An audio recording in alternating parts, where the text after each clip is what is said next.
Is only an accused, not convicted. So ಹಾಗಾಗಿ ಆರೋಪಿತನಾಗಿರಬೇಕಾದ್ರೆ charge ಶೀಟ್ನಲ್ಲಿ ಅದು ಏನಾಗುತ್ತೆ ಏನು ಅನ್ನೋದನ್ನ ನೋಡಿ ಆಮೇಲೆ court will take a decision about bail. ಅದೇ ರೀತಿ ನಮ್ಮ ಚಾರ್ಜ್ ಶೀಟ್ನ ಟೆಸ್ಟ್ ಮಾಡ್ತಾರೆ. ಟೆಸ್ಟ್ ಮಾಡಿ ನಿಜವಾದ ಆರೋಪಿಗಳಿಗೆ ಅವರು ಕನ್ವಿಕ್ಷನ್ ಒದಗಿಸೋದು ಜಡ್ಜಿಗೆ ಸೇರಿದ್ದು. ಹಲವಾರು ಕೇಸ್ಗಳು ನಾವು ತನಿಖೆ ಮಾಡಿದ್ದೀವಿ. ಇದರಲ್ಲಿ ಸದ್ಯಕ್ಕೆ ಬೈಲಾಗಲ್ಲ. ಚಾರ್ಜ್ ಶೀಟ್ ಕೊಡೋ ತನಕ ಅವ್ರು ಕಸ್ಟಡಿಯಲ್ಲಿ ಇರಬೇಕಾಗಿ ಬರ್ಬೋದೇನೋ. ಸಬ್ ಇನ್ಸ್ಪೆಕ್ಟರ್ ಎಕ್ಸಾಮಿನೇಷನಲ್ಲಿ ಕೆಲವರು ಕ್ವಶನ್ ಪೇಪರ್ನ ಬ್ಲ್ಯಾಂಕ್ ಕಳಿಸಿ ಅದನ್ನು ನಮ್ಮ CID ಆಫೀಸ್ನಲ್ಲಿ ತುಂಬಿದ್ದಾರೆ ಅನ್ನೋ ಒಂದು ಮಾಹಿತಿ ನನಗೆ ಗೊತ್ತಾಯಿತು. ಈ ನೀಟ್ ಎಕ್ಸಾಮು ಇದೇ ಥರ ಆಗಿದೆ.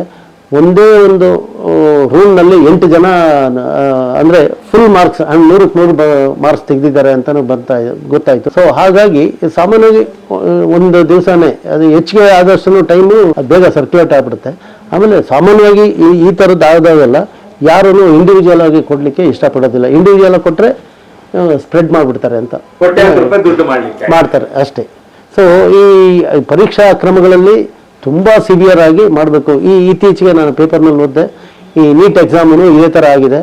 ಒಂದೇ ಒಂದು ರೂಮ್ನಲ್ಲಿ 8 ಜನ ಅಂದರೆ ಫುಲ್ ಮಾರ್ಕ್ಸ್ 100ಕ್ಕೆ 100 ಮಾರ್ಕ್ಸ್ ತೆಗೆದಿದ್ದಾರೆ ಅಂತಲೂ ಗೊತ್ತಾಯಿತು. ಅಲ್ಲದೆ ಯಾವುದೋ 2-3 ಸೆಂಟ್ರಲ್ಲಿ ಒಟ್ಟು 57 ಜನ ಫುಲ್ ಮಾರ್ಕ್ಸ್ 720 ಮಾರ್ಕ್ಸ್ಗೆ 720 ತೆಗೆದಿದ್ದಾರೆ. ಅದು ಹೈಲಿ ಇಂಪಾಸಿಬಲ್. ಈ ಹುಡುಗರಿಗೆ ಮೊದಲೇ ಆನ್ಸರ್ ಶೀಟ್ ಗೊತ್ತಿತ್ತು ಅಂತ ನನ್ನ ಅನಿಸಿಕೆ.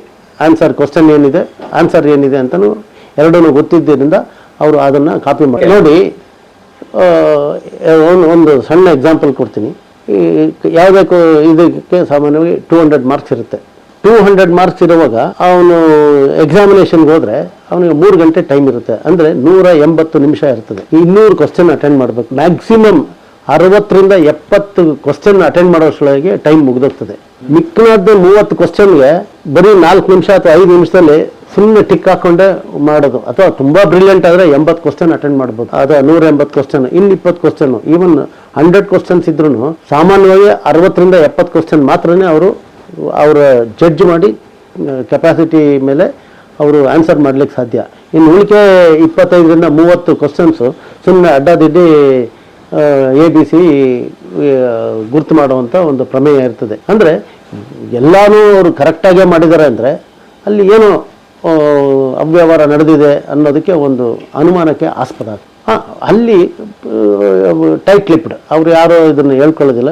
ಎಲ್ಲ ಕೋಚಿಂಗ್ ಸೆಂಟರ್ ಅಂತ ಹೇಳಿದ್ರೆ ಮುಟ್ಟಾಳ್ತಾನೆ. ಎಲ್ಲೋ ಒಂದು ದೇ ಸೆಲೆಕ್ಟ್ ಓನ್ಲಿ ಒನ್.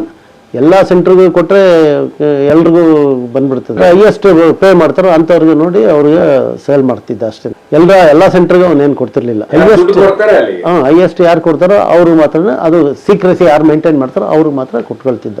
ಆಮೇಲೆ ಇತ್ತೀಚೆಗೆ ಸಬ್ ಇನ್ಸ್ಪೆಕ್ಟರ್ ಎಕ್ಸಾಮಿನೇಷನಲ್ಲಿ ಕೆಲವರು ಕ್ವಶನ್ ಪೇಪರ್ನ ಬ್ಲ್ಯಾಂಕ್ ಕಳಿಸಿ ಅದನ್ನು ನಮ್ಮ CID ಆಫೀಸ್ನಲ್ಲಿ ತುಂಬಿದ್ದಾರೆ ಅನ್ನೋ ಒಂದು ಮಾಹಿತಿ ನನಗೆ ಗೊತ್ತಾಯಿತು. ಅದು ತನಿಖೆಯಲ್ಲಿದೆ.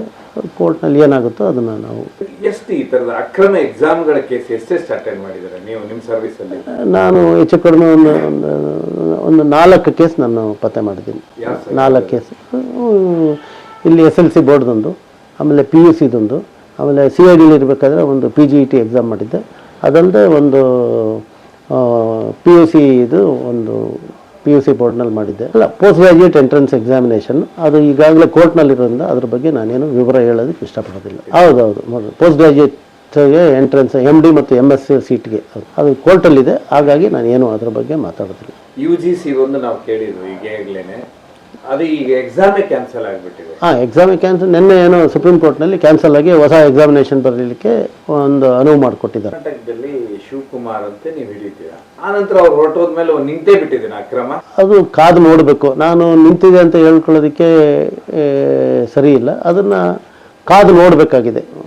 ಯಾಕೆಂದರೆ ಇದರಲ್ಲಿ ಹೇಗೆ ಅಂದರೆ ದೇ ವಿಲ್ ಗೆಟ್ ಎನಾರ್ಮಸ್ ಮನಿ. ಈ ಫ್ರಾಡ್ ಮಾಡೋರಿಗೆ ತುಂಬ ಅತಿಯಾದ ಅವ್ರಿಗೆ ದುಡ್ಡು ಹೆಂಗೆ ಸುರಿಯುತ್ತೆ ಅಂದರೆ ಮಳೆಗಿನ್ನ ಹೆಚ್ಚಿಗೆ ಸುರಿಯುತ್ತೆ ಈ ಅಕ್ರಮಗಳು ಮಾಡೋರಿಗೆ. ಸೊ ಹಾಗಾಗಿ ಯಾಕೆಂದರೆ ಇವತ್ತು ಎಲ್ಲ ಮಕ್ಳಿಗೂ 1 ಅಥವಾ 2 ಮಕ್ಳು ಇರ್ತಾರೆ. ತಮ್ಮ ಮಕ್ಕ ಒಳ್ಳೆ ಜಾಬ್ಗೆ ಹೋಗ್ಬೇಕು, ಒಳ್ಳೆ ವಿದ್ಯಾವಂತನಾಗಬೇಕು, ಒಳ್ಳೆ ಇದನ್ನು ಮಾಡಬೇಕು ಅಂತ ತಂದೆ ತಾಯಿಗಳು ಎಷ್ಟು ಖರ್ಚು ಮಾಡೋದಕ್ಕೂ ತಯಾರಾಗಿರ್ತಾರೆ. ಹಾಗಾಗಿ ಆ ಒಂದು ಇದನ್ನು ಇಂಥವರು ದುರುಪಯೋಗ ಮಾಡ್ಕೊಳ್ತಾರೆ. ಆಮೇಲೆ ಈ ಮೆರಿಟಲ್ಲಿ ಸೀಟ್ ತಗೊಂಡವ್ರಿಗೆ ಅಲ್ಲಿ ಫೀಸ್ ಕಟ್ಟೋಂಗಿರಲ್ಲ, ಅವ್ರ ಸ್ಕಾಲರ್ಶಿಪ್ ಸಿಗುತ್ತೆ. ಸೊ ಇದೆಲ್ಲ ಪ್ಲಸ್ ಪಾಯಿಂಟ್ಸ್ ಇರುತ್ತೆ. ಈ ಬೇರೆಯವರು ಆದರೆ ಈಗ ಸಪೋಸ್ MBBS ಸೀಟ್ಗೆ ಇವತ್ತು ಆಲ್ಮೋಸ್ಟ್ ಮಿನಿಮಮ್ ಯಾವ ಇನ್ಸ್ಟಿಟ್ಯೂಷನ್ಗೆ ಹೋದ್ರು 1.25 ಕೋಟಿ ಅಥವಾ 1 ಕೋಟಿ 30 ಲಕ್ಷ 20 ಲಕ್ಷ 50 ಲಕ್ಷ ಈ ಥರ ಖರ್ಚಾಗಬೇಕಾಗುತ್ತೆ. ಸೊ ಅದನ್ನು ದುರುಪಯೋಗ ಮಾಡ್ಕೊಳ್ಳೋದಕ್ಕೆ ಟ್ರೈ ಮಾಡ್ತಾ ಇದ್ದಾರೆ. ಬ್ಯಾಕ್ ಡೋರ್ನಲ್ಲಿ policy, these are all back door policy. So ಆಮೇಲೆ ಸರ್ ನೀವು ಹೇಳಿದ್ರಲ್ಲ ಆ ಪರೀಕ್ಷೆಗಳು ಮರುಪರೀಕ್ಷೆ ನಡೆದಿದ್ವಾ? ಇಲ್ಲ, ಮರುಪರೀಕ್ಷೆ ಯಾವುದು ನಡೆದಿಲ್ಲ ಅಂತ ನಾನು ಅಂದ್ಕೊಳ್ತೀನಿ. ಬಟ್ ಅವ್ರಿಗೆ ಡಿಸ್ಕ್ವಾಲಿಫೈ ಮಾಡಿದ್ದಾರೆ, ನಾವು ಪತ್ತೆ ಮಾಡಿದವ್ರಿಗೆ ಇವ್ರಿಗೆ ಡಿಸ್ಕ್ವಾಲಿಫೈ ಮಾಡಿದ್ರು. ಅಲ್ಲ, PUCದು ಸೇಮ್ ಅದೇ ಟ್ರೆಷರಿಯಿಂದ ಅದು ಲೀಕ್ ಆಗುತ್ತೆ. ಹಾಗಾಗಿ ಅದು ಆಮೇಲೆ ಅಕ್ರಮ ಅಂತ ಗೊತ್ತಾಗ್ತದೆ, ನಮಗೆ ಕೇಸ್ ರಿಜಿಸ್ಟರ್ ಆಗುತ್ತೆ. ನಾವು ಅದನ್ನು ಇನ್ವೆಸ್ಟಿಗೇಷನ್ ಮಾಡಿ ಟ್ರಯಲ್ನಲ್ಲಿದೆ ಇನ್ನೂ CID-ಲಿದ್ದಾಗ. ಹೌದೌದು, CID-ಲಿ ಇರ್ಬೇಕಾದ್ರೆ. ಅಲ್ಲ, PUC ಎಕ್ಸಾಮಿನೇಷನ್ ಪೇಪರ್ದೇನೆ ಅಲ್ಲ, ಆಗಿಲ್ಲ, ಟ್ರೆಷರಿಯಿಂದ ಅದು ಲೀಕ್ ಆಗ್ತಾ ಇತ್ತು ಅಂತ ಹೇಳೋದು. ಹಾಗಾಗಿ ಅದು ಡೀಟೇಲ್ಸ್ ನಾನು ಹೇಳೋಕ್ಕೆ ಇಷ್ಟಪಡೋದಿಲ್ಲ. ನಮ್ಮಲ್ಲಿ ಕೇಸ್ ಯಾವುದೇ ಕೇಸ್ ಹಾಕಿದ್ರೆ ಮಿನಿಮಮ್ 10 ರಿಂದ 15 ವರ್ಷ ಬೇಕು ಒಂದು ಕೋರ್ಟ್ನಲ್ಲಿ ಜಡ್ಜ್ಮೆಂಟ್ ಆಗಬೇಕಾದ್ರೆ. ಹಾಗಾಗಿ ಲೇಟ್ ಆಗುತ್ತೆ. ಅವೆಲ್ಲ ಅಪೀಲ್ ಹೋಗ್ತಾರೆ. ಅದರಲ್ಲಿ ಏನು ಎಲ್ಲ ಪೊಲೀಸವ್ರಿಗೆ ಬರುತ್ತೆ ಆಮಿಷಗಳು. ನಾವು ಆನೆಸ್ಟ್ ಆಗಿದ್ದರೆ ಅದೆಲ್ಲ ಏನು ನಡೆಯಲ್ಲ ಅಷ್ಟೇ. ನಮ್ಮನ್ನು ಪರ್ಚೇಸ್ ಮಾಡೋದಕ್ಕೆ ಸುಮಾರು ಜನ ಟ್ರೈ ಮಾಡ್ತಾರೆ, ಬಟ್ ನಾವು ಬಗ್ಗೋದಿಲ್ಲ ಅಷ್ಟೇ. ಏನು ಸರ್ ಇದು ಕೇಸು, ದರ್ಶನ್ ಕೇಸು ಏನಾಗುತ್ತೆ? ಇಲ್ಲ, ಇದು ಏನಾಗಿದೆ, ಇದು ಹಲವಾರು ಕೇಸುಗಳು ನಾವು ತನಿಖೆ ಮಾಡಿದ್ದೀವಿ. ಇದರಲ್ಲಿ ಸದ್ಯಕ್ಕೆ ಬೇಲ್ ಆಗಲ್ಲ. ಚಾರ್ಜ್ ಶೀಟ್ ಕೊಡೋ ತನಕ ಅವ್ರು ಕಸ್ಟಡಿಯಲ್ಲಿ ಇರಬೇಕಾಗಿ ಬರ್ಬೋದೇನೋ. ಅದಾದಮೇಲೆ ಮೋಸ್ಟ್ಲಿ ಬೇಲ್ ಆಗುತ್ತೆ. ಯಾಕಂದರೆ ಈ ಬೇಲ್ ಆದಮೇಲೆ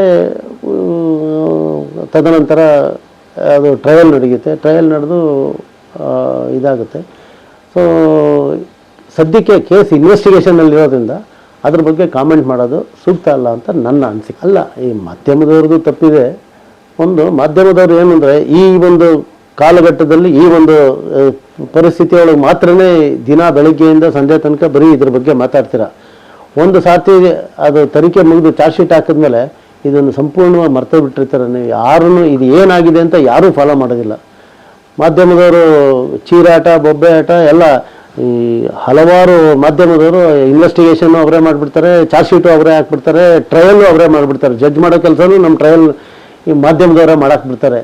ಸೊ ಹಾಗಾಗಿ ನಾನು ಮಾಧ್ಯಮದವ್ರದ್ದು ತಪ್ಪು ಅಂತಲೂ ಹೇಳೋದಿಲ್ಲ, ಅಥವಾ ಅವರು ಸರಿ ಅಂತಲೂ ಹೇಳಕ್ಕೆ ಹೋಗಲ್ಲ. ಅವರು ಜಡ್ಜ್ ಮಾಡ್ಬೇಕಾದ್ರೆ ಜಡ್ಜ್ ಕೆಲಸ ಮಾಡ್ತಾರೆ, ಪ್ರಾಸಿಕ್ಯೂಟರ್ ಮಾಡೋರು ಪ್ರಾಸಿಕ್ಯೂಟರ್ ಕೆಲಸ ಮಾಡ್ತಾರೆ, ಪೊಲೀಸವರು ಇನ್ವೆಸ್ಟಿಗೇಷನ್ ಯಾರು ಮಾಡ್ತಾರೆ ಅವರು ಆ ಕೆಲಸ ಮಾಡ್ತಾರೆ. ಅವರವರು ಆ ಕೆಲಸ ನಿಯತ್ತ ಮಾಡಲಿಕ್ಕೆ ಬಿಟ್ಟರೆ ಸಾಕು. ಅದು it will take its own course of action. ಅಲ್ಲ, ನಾನು ಪರ್ಸನಲ್ ಆಗಿ ಯಾರ ಮೇಲೂ ಕಾಮೆಂಟ್ ಮಾಡಲಿಕ್ಕೆ ನಾನು ಇಷ್ಟಪಡೋದಿಲ್ಲ. ಯಾಕೆಂದರೆ ಇದು ವೈಯಕ್ತಿಕವಾಗಿ ನಾನು ಯಾರು ಒಳ್ಳೆಯವರು ಅಲ್ಲ, ಯಾರು ಕೆಟ್ಟವರು ಅಲ್ಲ. we treat, as a police officer, we treat equally everybody. And ಈಗ this is too early to give any such ಇದು ಕಾಮೆಂಟ್ಸ್ ಮಾಡೋದು. ಯಾಕೆಂದರೆ ಇನ್ವೆಸ್ಟಿಗೇಷನ್ ಸರಾಗವಾಗಿ ನಡೀತಾ ಇದೆ. ಒಳ್ಳೆ ಟೀಮ್ ಇದೆ, ಇನ್ವೆಸ್ಟಿಗೇಷನ್ ಟೀಮು. ಅವ್ರಿಗೆ ನಾವು ಸಹಕಾರ ಕೊಟ್ಟರೆ ಅವರ ಒಂದು ತನಿಖೆಗೆ ನಮ್ಮ ಸಂಪೂರ್ಣವಾದ ಸಹಕಾರ ಕೊಟ್ಟು ತನಿಖೆ ಸಂಪೂರ್ಣಗೊಳ್ಳೋದಕ್ಕೆ ನಾವು ಸಹಾಯ ಮಾಡಿದ್ರೆ ಸಾಕಾಗಿದೆ. ಸೊ ನನಗೆ ಗೊತ್ತಿದ್ದಂಗೆ 17 ಜನ ಅಂದಿದ್ರು. 17 ಜನ ತನಿಖೆಯಲ್ಲಿ ಅದು ಪ್ರೂವ್ ಆಗುತ್ತೆ. ಹಾಗೇನಿಲ್ಲ, ತನಿಖೆ ಪೂರಕವಾಗಿದ್ದರೆ ಕರೆಕ್ಟ್ ಅನ್ನಿದ್ರೆ ಎಲ್ರಿಗೂ ಶಿಕ್ಷೆ ಆಗೋ ಸಂಭವ ಇರ್ತದೆ ಹೇಳಲಿಕ್ಕೆ. ಅದು ಏನಿದ್ರು ಇದು ನೋಡಿ, ನಮ್ಮ ಕೆಲಸ ಎಲ್ಲನೂ ಕಲೆ ಹಾಕಿ ಒಂದು ಎಲ್ಲ ಮಾಹಿತಿಯನ್ನು ಚಾರ್ಜ್ ಶೀಟ್ ಮುಖಾಂತರ ನ್ಯಾಯಾಲಯಕ್ಕೆ ಒಪ್ಪಿಸೋದೇ ನಮ್ಮ ಡ್ಯೂಟಿ. ನ್ಯಾಯಾಲಯ ಅದನ್ನು ಎಕ್ಸ್ರೇ ಪ್ರತಿಯೊಂದು ಪೇಪರ್ನು ಪ್ರತಿಯೊಂದು ಇದನ್ನು ಈ ಹಾಸ್ಪಿಟ್ಲಿಗೆ ಹೋದರೆ ಹೆಂಗೆ ನೀವು ಹೋಗಿದ ತಕ್ಷಣ ಎಲ್ಲ ಎಕ್ಸ್ರೇ ಮಾಡಿ ಬೇರೆ ಬೇರೆ ಟೆಸ್ಟ್ಗಳು ಮಾಡಿ ಎಲ್ಲ ಏನು ಕಾಯಿಲೆ ಐತೆ ಅಂತ ಪತ್ತೆ ಮಾಡ್ತಾರಲ್ಲ, ಹಂಗೆ ನ್ಯಾಯಾಲಯ ನಮ್ಮನ್ನು ಟೆಸ್ಟ್ ಮಾಡುತ್ತೆ, ನಮ್ಮ ಪೇಪರ್ಸ್ನ ಟೆಸ್ಟ್ ಮಾಡುತ್ತೆ, ನಮ್ಮ ಇದನ್ನು ಸಾಕ್ಷಿಗಳನ್ನ ನೀವು ಹೇಳ್ತಿರಲ್ಲ ಅಲ್ಲಿ ಹಲವಾರು ಟೆಸ್ಟ್ಗಳು. ನೀವು ಒಬ್ಬ ಪೇಷಂಟ್ ಹಾಸ್ಪಿಟ್ಲಿಗೆ ಹೋಗಿದ ತಕ್ಷಣ ಬರೀ ಎಕ್ಸ್ರೇ ಒಂದೇ ಅಲ್ಲ, even there are so many various types of test are there. ಅದೇ ರೀತಿ ನಮ್ಮ ಚಾರ್ಜ್ ಶೀಟ್ನ ಟೆಸ್ಟ್ ಮಾಡ್ತಾರೆ. ಟೆಸ್ಟ್ ಮಾಡಿ ನಿಜವಾದ ಆರೋಪಿಗಳಿಗೆ ಅವರು ಕನ್ವಿಕ್ಷನ್ ಒದಗಿಸೋದು ಜಡ್ಜಿಗೆ ಸೇರಿದ್ದು. ನಾನು this is too early. Charge sheet ಕೊಡೋ ತನಕ ಬಹುಶಃ ಬೇಲ್ ಆಗಲ್ಲ ಅಂತ ನಾನು ಅಂದ್ಕೊಂಡಿದ್ದೀನಿ. ಚಾರ್ಜ್ ಶೀಟ್ ಹಾಕೋದಕ್ಕೆ ಎಷ್ಟು ದಿವಸ? ಅದು ಸಾಮಾನ್ಯವಾಗಿ ಈ ಕೇಸುಗಳಿಗೆಲ್ಲ 90 ದಿವಸದಲ್ಲಿ ಹಾಕ್ಲೇಬೇಕು ಅಂತ ಇದೆ. It is mandatory. ಮತ್ತು ಬೇಗ ತನಿಖೆ 90 ದಿವಸಕ್ಕೆ ಕೊಡಬೇಕಂತ ಏನಿಲ್ಲ, ಮ್ಯಾಕ್ಸಿಮಮ್ 90 ಡೇಸ್. ತನಿಖೆ ಎಲ್ಲ ಮುಗಿದ್ರೆ ಒಂದು 50-60 ದಿವಸಕ್ಕೆ ಅಥವಾ 70 ದಿವಸಕ್ಕೆ ಚಾರ್ಜ್ ಶೀಟ್ ಕೊಡ್ಬೋದು. ಚಾರ್ಜ್ ಶೀಟ್ ಕೊಟ್ಟ ಮೇಲೆ ಆಮೇಲೆ ಏನಾಗುತ್ತೆ ಏನು ಅನ್ನೋದು ಅದು ಕೋರ್ಟಿಗೆ ಸೇರಿದ್ದು. ಬೈಲ್ ಈಸ್ ಅ ರೈಟ್. ಸೊ ಹಾಗಾಗಿ ಆರೋಪಿತ ಅಷ್ಟೇ, ಕನ್ವಿಕ್ಷನ್ ಏನು ಆಗಿರೋದಿಲ್ಲ. Is only N accused, not convicted. So ಹಾಗಾಗಿ ಆರೋಪಿತನಾಗಿರಬೇಕಾದ್ರೆ ಚಾರ್ಜ್ ಶೀಟ್ನಲ್ಲಿ ಅದು ಏನಾಗುತ್ತೆ ಏನು ಅನ್ನೋದನ್ನ ನೋಡಿ ಆಮೇಲೆ court will take a decision about bail. ಅದನ್ನು ನಾವು ಹೇಳಲಿಕ್ಕಾಗಲ್ಲ. ಅದು it is the matter of court decision. ಕೋರ್ಟ್ನವರು ಅದ್ರ ಬಗ್ಗೆ ಡಿಸಿಷನ್ ತಗೋಬೇಕು. ನಾನು ಮಾಡಿರೋ ಕೇಸು ದಂಡುಪಾಳ್ಯದವ್ರದ್ದು, ಅವ್ರಿಗೆ ಯಾರಿಗೂ ಬೈಲೇ ಆಗಲಿಲ್ಲ. ಕನ್ವಿಕ್ಷನ್ ಆಯಿತು, ಡೆತ್ ಸೆಂಟೆನ್ಸ್ ಆಯಿತು, ಎಲ್ಲ ಇನ್ನೂ ಜೈಲಿನಲ್ಲೇ ಇದ್ದಾರೆ. ಸೊ ಆಗುತ್ತೆ. ಅದ್ಯಾಕೆ ಬೇಲ್ ಆಗಲಿಲ್ಲ ಸರ್ ಅವ್ರಿಗೆ? Bail because they involved in so many cases. So ಹಾಗಾಗಿ ಬೈಲ್ ಆಗಲಿಲ್ಲ ಅವರಿಗೆ. ಸೊ ಅದೆಲ್ಲ ಕಾರಣ ಆಗ್ತದೆ. ಹಲವು ಕೇಸುಗಳಲ್ಲಿ ಹಂಗಾಗಿದೆ, ಹಲವು ಕೇಸುಗಳು. ಇದು ಒಂದೇ ಅಲ್ಲ, ನಾನು ಸುಮ್ಮನೆ ಎಕ್ಸಾಂಪಲ್ ಹೇಳಿದ್ದು. ನಾನು ತನಿಖೆ ಮಾಡಿರೋ ಕೇಸುಗಳಲ್ಲಿ